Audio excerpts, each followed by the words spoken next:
Oh, Beany? No, he's in China. He's in China? Yeah. So I'm taking over production. Is that a good idea? Yeah. How hard can it be? What's that? Yeah, exactly. We can't have that. We can't have that. Can't put Keeping Up with the Keynesians in the background. No, we can't. Edit is on top or something. Yeah. Also, Ollie, your shirt is very crinkled. Is this the camera? Yeah, that's what I said. Relax. Do you not want to sit next to me, Shikemi? Oh, you rubbed it out? Yes, I rubbed it out. Chat, freaking me, man.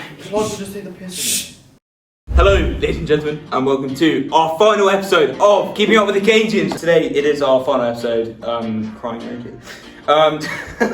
Today, I'm joined by Shikemi on my left, Andrew on my right, and James on the end. Today, we're going to be exploring how economics explain the high price of a supercar. Why does a car have to cost more than a house? What makes a Ferrari £500,000? The answer isn't just luxury or speed, it's economics. And today, we're breaking it down for you.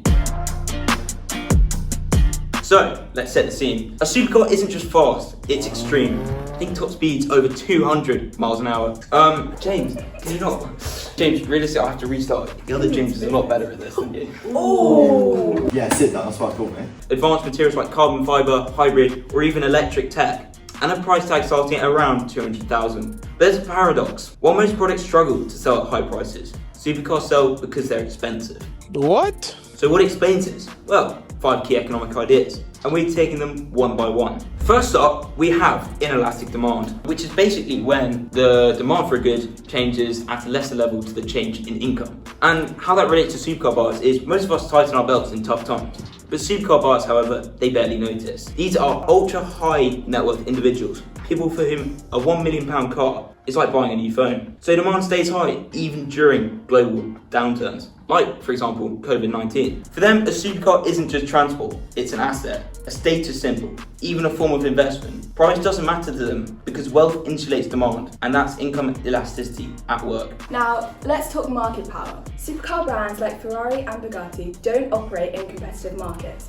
They behave more like monopolists or oligopolists. How? They control supply deliberately. How do I say this word again? Chiron. Chiron. Chiron. It's French, so it's fine. Bugatti limited Chiron to 500 units worldwide. Ferrari invites you to buy its rarest models, if you meet their criteria. This artificial scarcity lets them raise price far above marginal cost. Economically, they're shifting the supply curve left, raising price and maintaining long-run profits. And because demand is inelastic, prices can climb and stay there. What? Well, like, you had to hold your hand there, but then no. moved it on. James, So just leave. when they Alone. Can't you put like animation over, like so they're not looking at Yeah, it? over. Sorry, look, they've employed Look. a year 10 lad from Abingdon He's School. great. He's year 11. Is it? Yeah. Here's where economics gets psychological. Supercars are Veblen goods. Normally, when price goes up, demand goes down. But with Veblen goods, the opposite happens. A higher price actually increases desirability because it signals status. Think of the Aston Martin Valkyrie at £3 million. It's not just about speed, it's about exclusivity. Oh my Exclusivity. God. Say the word, how do I say it? Exclusivity. Exclusivity. It's not just about speed, it's about exclusivity. It's about being exclusive. It tells the world, I'm here. This is also called signaling theory. Consumers buy these cars not just for utility, but for visibility. The car becomes a billboard for personal success. Social media influencers... Too many izzes. Should I just stop? Yeah, no, just go for Okay. Just say that. From the top. Just say the No, bottom no, line. no, no. Beany can work No, no. magic. Okay. Just say Social media influencers, celebrity garages, they all feed this cycle. And of course, there's some logic behind the high price. These machines are feats of engineering. Supercars involve cutting-edge research and development, hybrid systems, carbon fibre monocoques, and custom aerodynamics. Many are hand-built or highly bespoke. That means high labour costs and very low production volume. So unlike mass-market cars, supercar manufacturers can't benefit from economies of scale. Each unit costs a lot, and that's before marketing or brand markup. Sorry, it's a physics-defined piece Yes. of art. That's just not true. But it is. It's not. I don't care. You're not on Top Gear. This is Keeping Up with the Game. Take the Koenigsegg Jesco. It's not just a car. It's a physics-defined piece of art. Thank you, James. And finally, branding. Luxury car brands don't just sell cars, they sell their identity. Ferrari has a legacy of Formula 1 dominance. Aston Martin has James Bond. Even walking into their showrooms feels like entering a gallery. This creates what economists call intangible value. The perception that if something costs £500,000, it must be elite. People don't just buy the car, they buy the story, the heritage and the prestige. So, why are supercars so expensive? Because economics says they should be. Inelastic demand, strategic scarcity, Veblen behaviour, technical cost and brand perception all combine to justify the jaw-dropping price tag. In the world of luxury goods, price isn't just about cost, it's about meaning. Let me just chat GPT a side segment real quick. You got me. Side segment time. The lights are imaginarily blue. Beany will make like the whole whiteboard blue. So that means only one thing.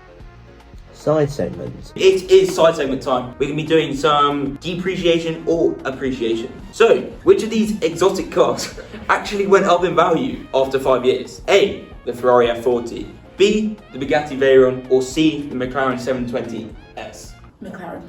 No. Okay. I'm sorry. After 5 years, I think it's A. well, the Ferrari definitely went up in value, but in fairness, only 40 were produced.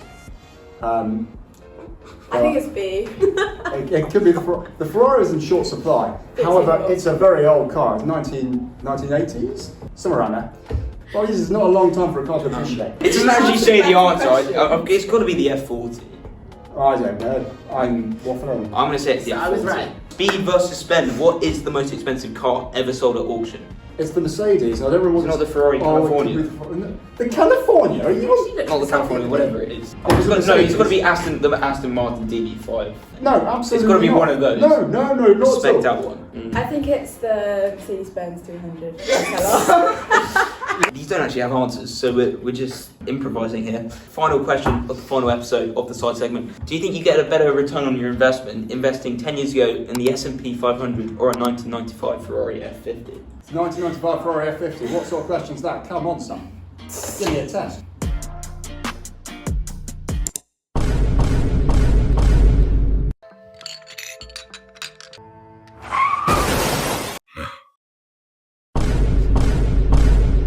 How hard can it be? We're back for part 2 of the final episode of Keeping Up with the Keynesians. Today I'm joined by Max VP on my left and Will Echevarria on my right. Max is one of the heads of CCF. He is an expert on the military, war, that side of things. And then we've got Will, who's currently doing an EPQ on river deltas, which Correct. sounds thrilling.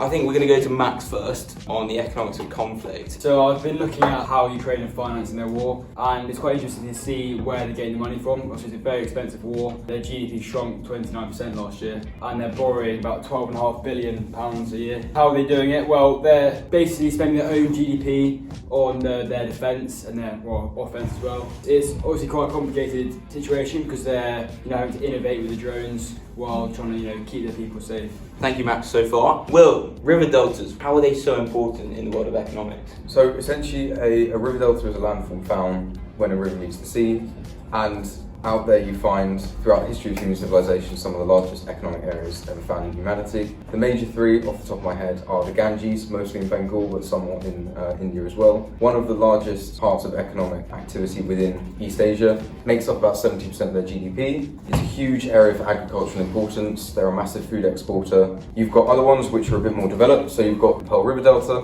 which is Hong Kong, Macau, Guangdong. It is 10% of China's total GDP. And then finally, you've got a heavily agricultural delta, but somewhat of an industrialized one, that being the Nile Delta in northern Egypt. It's kind of the perfect fit between the two. It's got some industry from obviously Egypt's kind of movement into a middle income country in the last 50 years or so, but it's still a heavily agricultural part of Egypt. It's a vital part of their economy. It makes up 25% of their GDP. Arguably the most economically important area in all of Africa. The people there enjoy much higher standards of living when compared to the rest of people living in Egypt. So river deltas overall, incredibly important parts for countries' economies, especially more developing countries which really need the added boost to agricultural output. Exactly. But obviously, traditionally river deltas have been essential. However, nowadays with problems like climate change and so on, do you think that will change? And do you think that river basins, their reliance will then turn into like a hindrance? I think that countries are going to have to take a long, hard look at the river deltas that they have in order to try and ascertain whether or not they are going to disappear over the next 50 years. It's very, very feasible. Brilliant. Thank you so much, Will. I mean, we touched on our last episode on the importance of nature and the natural environment and how that's changing. I think river deltas is a key example of how the physical environment is key to the foundation of our economics. Now, back to Max. Do you want to look at how the war has kind of impacted the internal economy of Ukraine? Yeah, I mean, it's also been quite devastating. They've got 26.2% inflation, well, as of 2022, having quite a large impact on the internal economy. They've been losing in infrastructure about 10 to 12 billion USD worth of energy production. Transport alone, they've lost 95 billion USD. I presume that's from, trains, cars, etc., etc. And the effect on the people is also quite substantial. You've got 1.8 million more Ukrainians in poverty. All of this has created a huge refugee problem. It's created quite a big impact on the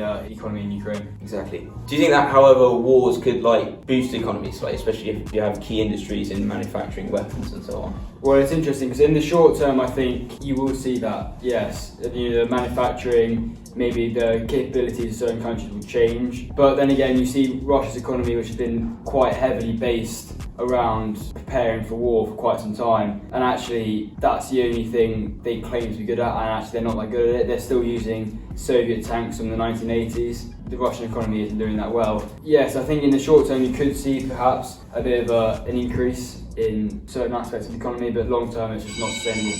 Exactly. The bell has ironically signalled the time for the episode. Thank you so much to Will and Max again, and goodbye.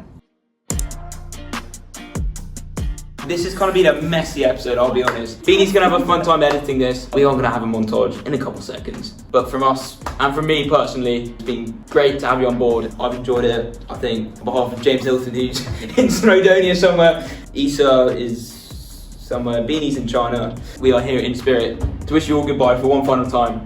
Goodbye. Glorious. Right, Cue the montage.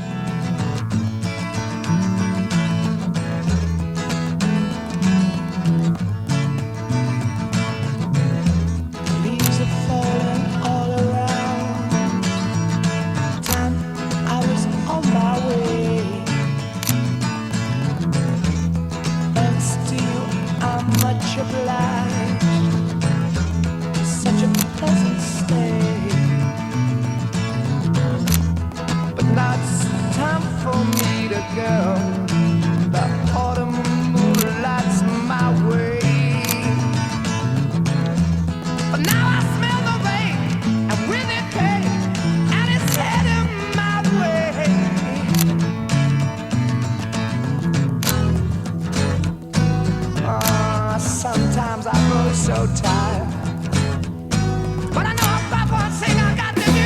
I ramble on, and now's the time is now. Sing my song, I'm going around the world, I gotta find my girl. On my way, I've been this way 10 years to the day. Ramble on, find the queen of all my dreams. Thank you very much, everyone, and we'll see you next week. On behalf of the rest of the team, thank you everyone for listening. Thank you. We'll see you next week. Yeah, we'll see you next week. Thank you. Cheers, guys. Goodbye. Thank you everyone for listening. Goodbye. Goodbye.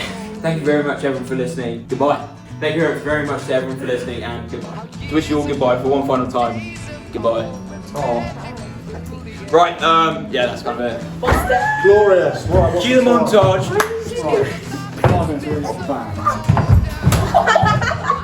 Are you okay? How have you done that? Sorry, I didn't mean to laugh. Is the camera still rolling?